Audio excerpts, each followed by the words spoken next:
Councilman Mudrin. Here. Councilwoman Coleman. Here. Councilwoman Rudin. Here. Councilman Turk. Here.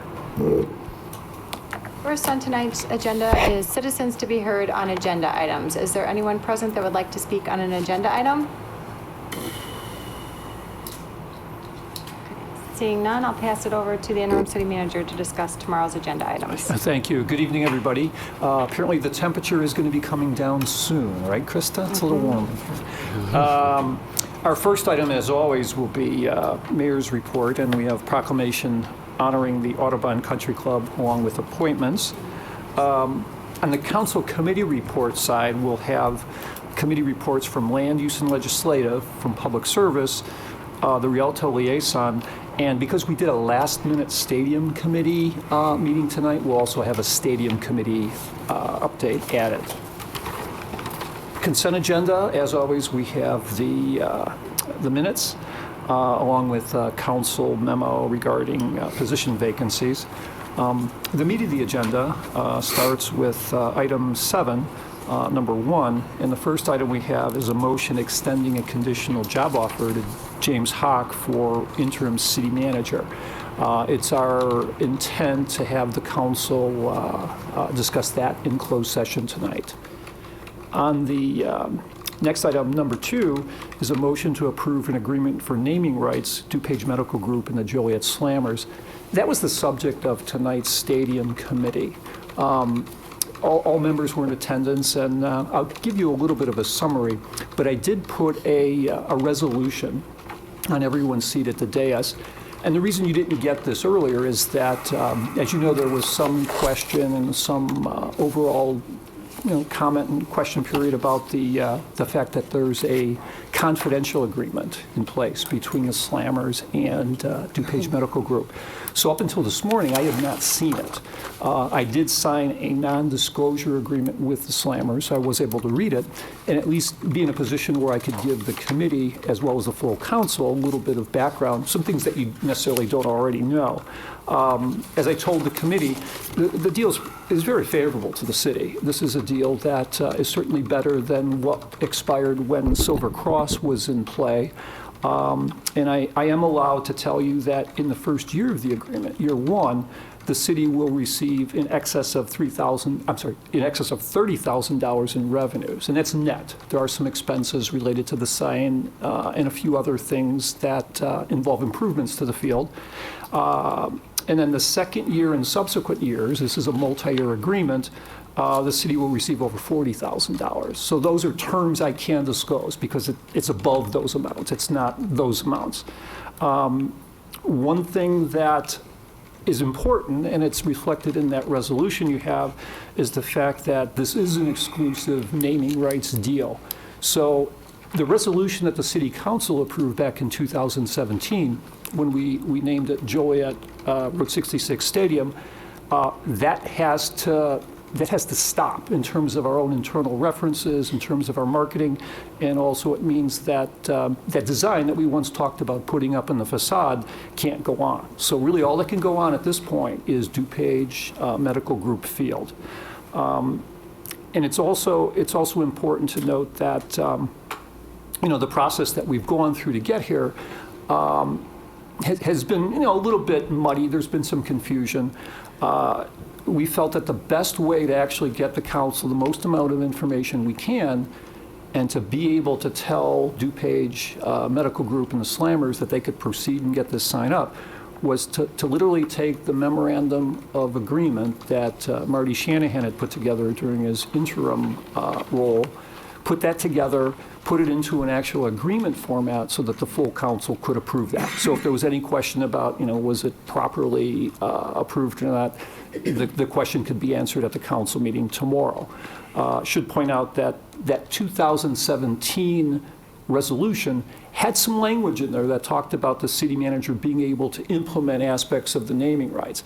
I mean, it was muddy at best. So this helps clarify that, because if there's some concern that somehow, having an MOU signed by the city manager is insufficient, well, obviously bringing that forward to council solves that problem. So that's what that resolution does. It attaches basically that MOU and makes it exhibit number 1. And then in addition, it says that the 2017 resolution is amended, and it removes the reference to Joliet Route 66 Stadium and says it's now called DuPage Medical Group Field. So that's what that resolution does. If the council does act on this tomorrow favorably, in effect on Wednesday, I give the Slammers a call and say, okay, we're going ahead with the signage. Bids have been received, it's within the city manager's spending authority, and as in the past, that cost is split between the Slammers and the city. So some of the net that we talked about in the revenues, it goes to pay for the sign that first year. That's why the first year, more than $30,000 comes to us. Next year, $40,000. It's because there's some sign expenses in that first year. So I think that summarizes it. Certainly, members of the committee can talk about this. They did refer it to council. It's coming without a recommendation. It doesn't mean they're against it. It's just they wanted to hear what the rest of the council had to say. So I guess this would be an appropriate time for the committee to talk about their thoughts and perhaps the council to discuss this. Well, I just want to point out that it's not part of the rent money. That money does not come out of the $75,000 rent. I know there was some concern about that. Correct. It's in addition to the rent payments. That's all I wanted to say. Mayor? Yes. Question, Steve, because we're all going to be asked these questions from our fellow residents and constituents. So kind of give a comprehensive and very clear explanation of how and why the actual details are being, kept secret. People are going to ask that as soon as we finish up tonight. How and why, in light of the fact that the question always has a preface and it's saying it's a public building. We own it as taxpayers. So please. That was the first question I asked when I got involved in this. I was told DuPage Medical Group is a venture capital firm, and in effect there was concern about the competition of future negotiated deals. The Slammers had the same concern that if it was something that was public, well, next time they go to renegotiate, if it's somebody else other than DuPage, the new baseline is where they ended up. They feel that this is a business transaction between the Slammers and DuPage Medical Group. So they look at this as, these are two business entities as opposed to a deal with us. That, I'm not saying it's right, it's wrong, but that was the philosophy that went into this agreement being negotiated as a confidential agreement. So I wasn't at the table, I wasn't part of it.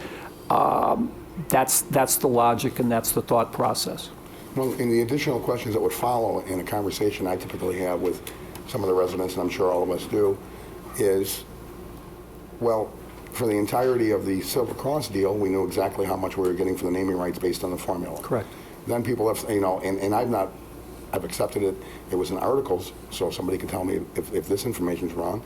Such outfits as the Chicago Park District Soldiers Field, Chicago White Sox Cell Field, have got it out there. Once it's inked and done, they let everybody know what it is because there's public dollars involved in both those facilities.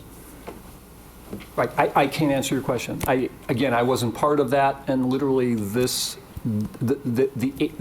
Slammers being the agent for this, private entity dealing with another private entity.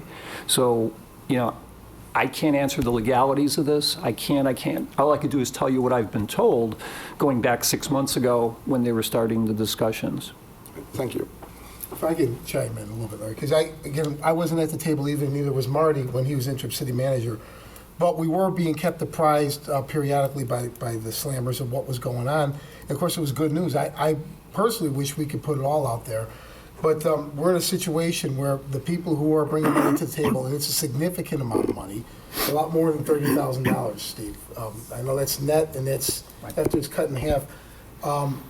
That's a condition on them giving the money. So I'm going to respect it. I'm not going to break what I've been asked to do. I've been asked to keep things in confidence, a number of things about this, and there's no reason for me to break that. But having said that, I will add, we spent over $1 million last year on new turf for that field.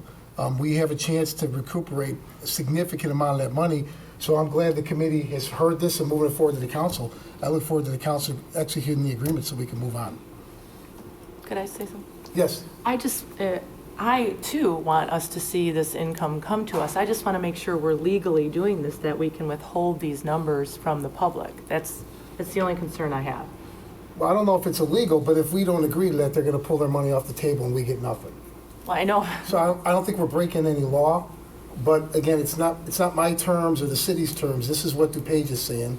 If they're going to do this deal, this is how they want it done. There's other items too. It's not just about the money. There's other things they want it confidential. So I think either you take the money or not. It's a decision for the council. Any other comments, questions on that topic? Okay. Next item is Council Memo 346-19. This is a request for a drive-through permit for Stone City Truck Wash. This is a truck facility located immediately south of the Route 66 Fuel and Food over at Laraway in Chicago, southeast corner. This was reviewed by our Public Works Department, and they feel there's sufficient storage, and it was discussed at tonight's Public Service Committee meeting. Any questions on that one? Under ordinances, we have 3 ordinances relating to a facility proposed for the Menards area. There's a new tire facility, not in Illinois, I don't think. I happened to stumble across one in Indiana a couple days ago. Nice facility. It's a franchise entity that does tire repair, general auto servicing. The Menards property has a large outlot, which is being proposed for subdivision, and the 3 ordinances relate to a preliminary plat, recording plat, along with a special use permit for the auto tire and service. The zoning board and the plan commission have both recommended approval of this. And I should point out that the second lot that would become part of the subdivision does not yet have a user. Any questions?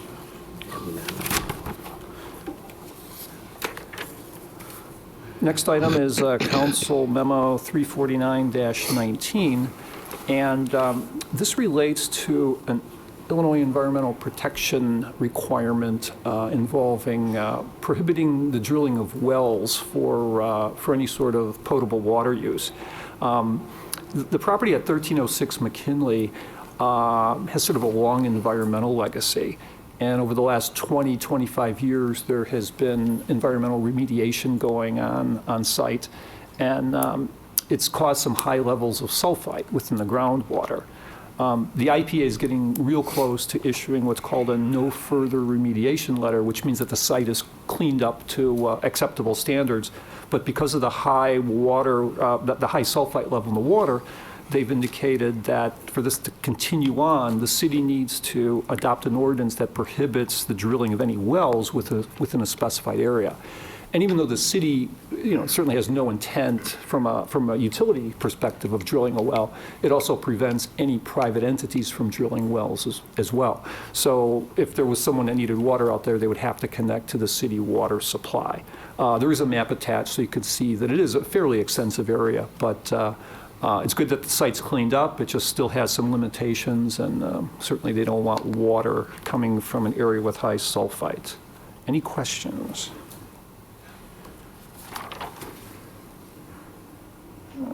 Okay.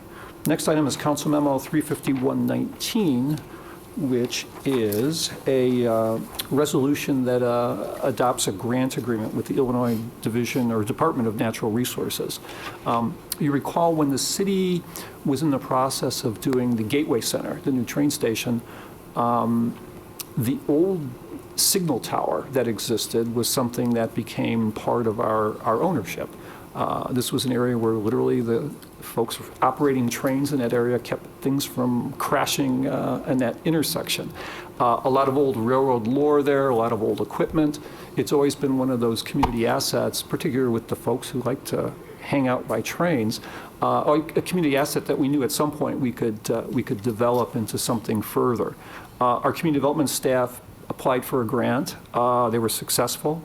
And it's a 70-30 grant. So in effect, $28,000 is the estimated cost. $19,600 of that will be anticipated to be consulting expenses to develop, railroad themes, exhibits, and come up with things that will make this interesting for the public. And then about $8,400 of this will be in kind. So staff time, museum time, volunteer time will offset this. So even though it's a $28,000 project cost, there will be no city expense or museum expense. It'll be labor and time. So it'll be a nice addition, and as I would say, one more thing for downtown to bring people down here.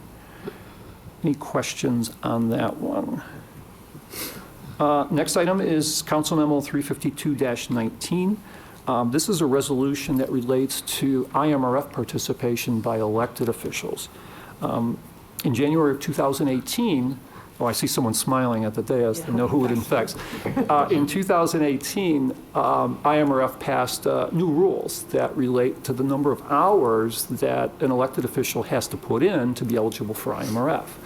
The standard used to be 600 hours, but after January of 18, that number went up to 1,000 hours. Now, it only affects new people who are elected. I mean, obviously, we just had an election, some incumbents won. You're still under the old standard because you were elected for the first time before that standard. It's only Councilwoman Reardon who has this apply to her. So as any other folks either, are retire, are beaten, or if we have temporary appointment, not temporary appointments, but council appointments, anyone coming in from this point on will automatically be under the 1,000-hour standard. So we don't need to redo this resolution, it just affects those folks moving forward. Any questions on that one? Okay, next item, Council Memo 353-19. This is a resolution that authorizes staff to apply for what's called a build grant application. This is a federal grant. It is intended for the interchange improvements at Route 59 and I-55. This is a $25 million grant, and it's the second time we've made, either second or third time we've made this application. So council has seen this before, we've just changed the dates. If we're not successful with the $50 million infra grant that's still being reviewed, and hopefully we'll get some good news soon, this becomes another opportunity for funding at that interchange. So this is money that would still need to be offset with state money, city money, developer money, and some of the incentives related to the Cullinan project. Any questions on that? Okay, next item, Council Memo 354-19. This is a resolution that relates to appropriating MFT funds for the Smith Avenue project. This amount went up slightly due to some higher participation in sidewalks and a few other minor issues. The total appropriation is $3,531.50, and this is a 2018 project. Any questions on that one? Next item, also MFT related. This is this Council Memo 355-19. Whenever the city utilizes MFT funds, we have to go through the resolution process. This is a fairly hefty one. It involves engineering for the Phase 1 engineering for the Theodore project, basically from Illinois 59 to Droughton Road.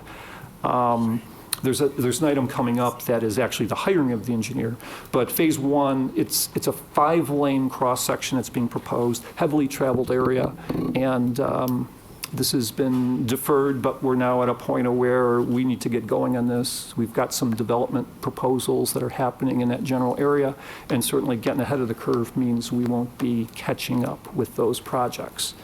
Any questions on that? Okay. Next item is under awards and contracts, 357-19. This is a request for authorization to award a contract for professional consulting relating to our comprehensive plan. We've had our community development department go through a fairly extensive evaluation process. We solicited firms, did a very intense scope of service, narrowed it down to 4 finalists, had numerous people, various departments do the review, and the firm of Ratio was selected as part of the review recommendation to bring forward. The contract amount is $249,444. That's a lot of money, but we're also the 3rd largest city in Illinois. There's a lot of land area and a lot of moving parts within this community that have to be studied. The timeline on something this extensive is really about 18 to 24 months. And one of the things that went into the RFP process is really to get a lot of citizen engagement. As you all know, we have unique unique neighborhoods. We are culturally, ethnic, and economically diverse. We have business areas, we have areas with cornfields. I mean, it's a complicated process. And on top of all that, the last full city comprehensive plan that was done, I was 2 years old, so it tells you how old that plan is. So we really do need to do this. And it's something we've talked about literally probably since I've been here. So we're really happy that, quality firm rose to the top. This was reviewed by the Land Use and Legislative Committee as well. So any questions on the comp plan? Next item is Council Memo 358-19. This is a request to award a professional service contract to Strand Associates for what are called bulk water dispensing stations. So back in the old days, towns would just let contractors and landscapers connect a hose to a hydrant, fill up their truck, and move on. Because of health reasons, economic reasons, and general quality reasons, we're in the process of looking to locate 3 of these bulk water stations throughout the city. They would be account-based, so there would be some financial controls, and it would offer another service to the folks that need water that are wandering around town, and we'll make some money off of them. So any questions on that? Next item is Council Memo 359-19. This is the engineering selection for that Theodore project I talked about. We, since this is an IDOT project, we utilize quality-based selection, which is something you have to do with the hiring of engineers. So the staff put together a list of firms they felt would be qualified, had statements of qualification submitted, narrowed the field, and after their review committee looked at all the qualifications, the type of capabilities they had, our city staff recommended V3 to be the firm selected. And again, that is the exact same dollar amount as that MFT resolution, which was 300 and whatever it was. I told you what it was before. Now I lost my notes. So, 374. but extensive project, very good firm. Any questions on that? Yeah, Steve, this project here, right now, it's already 4 lanes. We're going to put in a 5th lane? I will let Mr. Trisna go into those details. Yeah, we're looking at expanding the roadway out there, adding a 5th lane, a center turn lane, like a bidirectional lane, and turn lanes for actual streets to eliminate safety issues out there. We're concerned about accidents and things of that nature. We're also looking at putting in a traffic signal at Droughton Road in Theodore, and also at Westmere Parkway in Theodore, which lines up with the school, one of the school entrance points for 2 Troy schools. Yeah, the turn lane will be good right there at West Hampton. Yeah, we're looking at having that center turn lane from 59 west all the way through Droughton Avenue. That'd be a nice addition there. Yes, definitely needed. Thank you. Okay. Last 2 items are both amendments, change orders, payments. First item 361-19, we are asking for a change order to reflect basically higher than normal snow events per our contract. And we have an MFT project that has some adjustments, Council Memo 362-19, both of which were discussed at public service tonight. So we would certainly entertain, if there are no other questions, at the end of the meeting, we would certainly entertain executive session request. Next is public comments. Is there anybody that would like to speak under public comments this evening? Seeing none. Real quick, Mayor. Yes. Couple of issues. I noticed we added the Rialto liaison report, but I also explicitly asked, and I thought that Councilman Quillen would have the opportunity to give it, a museum liaison report as well. I don't see that on the agenda. I didn't catch that request. We could certainly add that if you're prepared to do a That's up report. to the Councilwoman. I don't know. Tomorrow, yes. Okay, we'll add that to the agenda. Okay. Also, did you, Krista, I had told someone to give it to you, the executive session, so we can discuss releasing executive session I tapes? have that on the agenda, so yes, I will Okay, so announce that. we'll be speaking about that in executive session? Yes. And the last thing is there a reason why we're going into private session over Mr. Hock? It's not an interview. There's no competition. It's not a search. It's one guy that was brought here by others to be hired. Why aren't we asking him or questioning him publicly?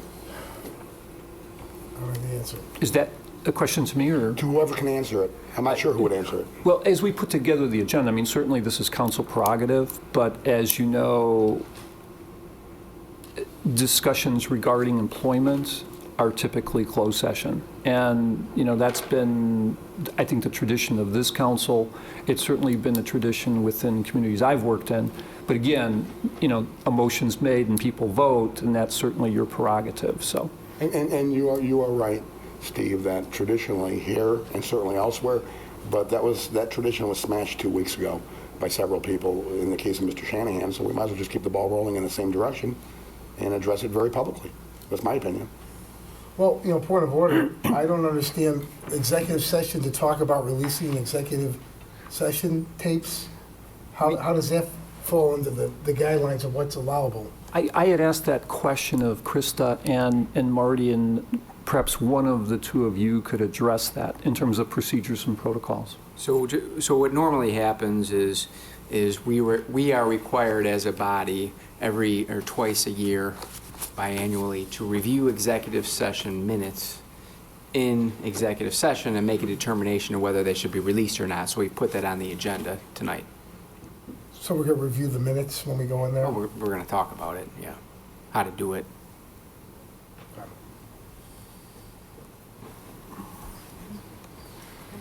So we'll move on to public comments. Is there anyone that would like to speak under public comments? Seeing none, is there a motion to go into closed session to discuss the following subjects: personnel, collective bargaining, land acquisition or conveyance, pending or threatened litigation, discussion of minutes of closed session meetings, after which the meeting will be adjourned? So moved. Second. Motion and seconded to approve. Councilman Dickinson. Aye. Councilwoman Gavin. Aye. Councilman Hug. No. Councilman Morris. Aye. Councilman Mudrin. Aye. Councilwoman Coleman. Aye. Councilwoman Reardon. Aye. Councilman Turk. Aye. Motion carried 7-1. I don't have to.